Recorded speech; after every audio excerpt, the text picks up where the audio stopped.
આપનું નામ? Suresh Sonawane, ex standing committee member, Surat મહાનગરપાલિકા.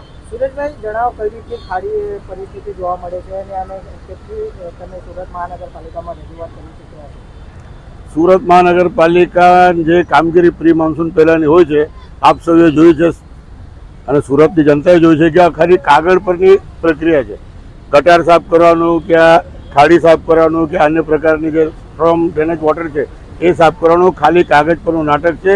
લાખો કરોડો રૂપિયા ખર્ચ થાય છે, પરંતુ બધું કાગળ પર છે અને જેના લીધે શહેરની જનતાને અને ખાસ કરીને ખાડી કિનારે રહેનાર લોકોને ખૂબ જ વેઠવું પડે છે.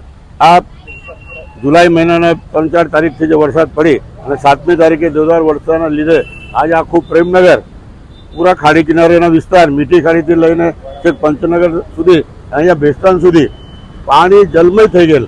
પરંતુ આ કુદરતના પાપે નહીં, પરંતુ આ માનવ સર્જિત પાપે, માનવ દ્વારા ખાડીઓ ઉપર કરેલ દબાણ કુદરતી વહેણને આ મિલેનિયમ 4ના ગજરા બંધુએ ડાયવર્ટ કરી દીધું છે.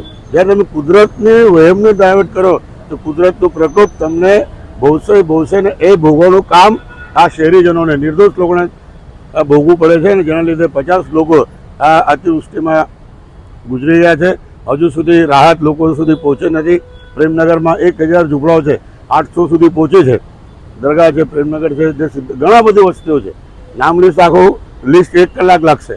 તો સરકારે તાત્કાળ, હર્ષભાઈએ જે જાહેરાત કરી છે રાજ્ય સરકાર દ્વારા 6800 રૂપિયાની, એ ખૂબ જ અપૂરતી છે. હજુ બી અમારા પ્રેમનગરના કહ્યું કે શહેરના કહો પાણી ભરી જવાથી ઘર વખરીનો સામાન, છોકરાઓને સ્કૂલના દફતર, ગાદલા, તકિયા, ટીવી, ફ્રીજ, બકરા, મરઘા બધા જ વહી ગયા છે. અને માટે સરકારે જે અપૂરતી રાહત આપી છે એમાં તત્કાળ વધારો કરીને શહેરીજનોને આર્થિક મદદ કરવી જોઈએ. અને સરકારે તાત્કાળ આ મિલેનિયમ 4 જે મીઠી ખાડી પર આવેલું છે એનાથી સન્યા કણદેશ સુધી લોકોને આફત થાય છે. અમે તો ગત વર્ષે બુલડોઝર લઈને આને તોડવા ગયા હતા, પરંતુ ઉધના પોલીસે અને તે સમયના અધિકારીઓએ અમને પકડીને જેલમાં પૂરી દીધેલા કે તમે આવું શું કામ કરો છો. પરંતુ આજે અમે નહીં કરીએ, પણ અત્યારે સરકારની જરૂર છે. સરકારે સુરત મહાનગરપાલિકાના સત્તાધીશોએ જે માનનીય મુખ્યમંત્રીશ્રીએ કીધું છે કે 15 મીટરનું ખાડીના સેન્ટરથી તમે ખુલ્લા કરો. હું તો કહું કે 9 મીટરનું જ કરો. જે પહેલે જે સરકારે નક્કી કરેલું આ બ્રિટિશના સમયથી છે, ખાડીથી 9 મીટર પર કોઈ પણ દબાણ થવા જોઈએ નહીં. તો આ 9 મીટરનું દબાણ તોડવા માટે સૌથી પહેલાં આ મિલેનિયમ 4થી જે માનવ સર્જિત આફત ઊભી કરે છે આ લોકોનું આ મિલેનિયમ 4 માર્કેટ તોડવા જોઈએ.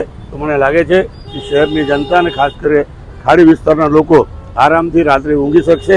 અને તો થોડું વરસાદ આવે તો લોકો પોતાનું ઘર-બાર લઈને કંઈક સ્કૂલોમાં તો કશે કોર્પોરેશનો એમાં આશરો ઢૂંઢવા જાય છે. કેટલાક સામાજિક ને સંસ્થાઓ લોકોને ભોજન આપે છે અને સરકારની આર્થિક સહાય અપૂરતી છે. તો આમાં પણ સરકારે તત્કાળ વધારો કરવો જોઈએ. અન્યથા શહેરની જનતા અને અસરગ્રસ્તો રોડ પર આવશે. માટે મારી માનનીય CR પાટીલ સાહેબ, કેન્દ્રીય જળમંત્રી શ્રી અને હર્ષભાઈ સંઘવી સાહેબ, ઉપમુખ્યમંત્રી શ્રી ગુજરાત રાજ્યની વિનંતી છે કે તત્કાલ આ ગરીબો તરફ ધ્યાન આપો. અન્યથા આ ગરીબો રોડ પર આવશે અને આપણા ન્યાય માટે લડત ચલાવશે.